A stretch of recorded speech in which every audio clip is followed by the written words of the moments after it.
guys, magluto kami ngayon ng shrimp biryani. Ito na yung mga ingredients. Yan na yung shrimp. Binabad ko na sa suka at saka asin. Yung kasama ko nagayat na ng mga panakot at nag-init na ako ng mantika kasi iprito natin konti ang shrimp. Yan. Tapos ko na siya na prito. Isunod na naman natin tong mixed vegetable pag prito. Ayan siya. Tapos niyan, mag-umpisa na tayong mag-isa ng sibuyas, bell pepper, at saka luya. Ayan na siya guys. Pag mapula-pula na siya, saka ko nilagay yung ginger. Tapos nilagay ko na yung kamatis. Tapos sinunod ko na rin yung sili.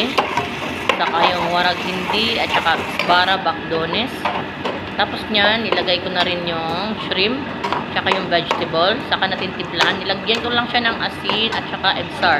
Ebsar guys, yung spices nila dito. Arabic spices.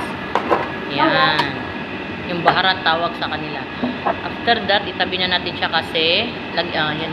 Lagyan ko pala siya muna. Pinatay ko na yung apoy, lagyan ko siya ng hell powder at saka saffron.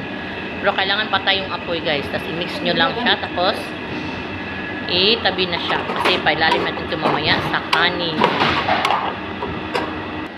Yeah. Ang kanin namin guys, ito na kumulo na yung tubig. Nilagyan ko siya ng baharat hab. Yung mga ano nila dito, mga anig-anig.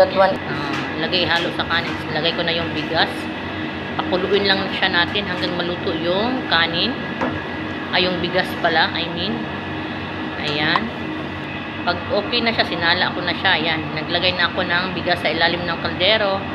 Kunting bigas kanin lang pala ilagay. Tapos patong na natin tong, pailalim natin tong shrimp. Ayan. Tapos, ipatong natin yung, babawan din siya ng kanin. Saka isaga lang sa oven. Ito lang guys for today. Thanks for watching. Bye-bye.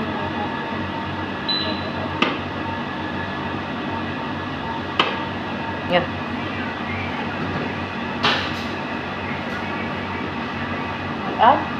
Yeah. What's the other one?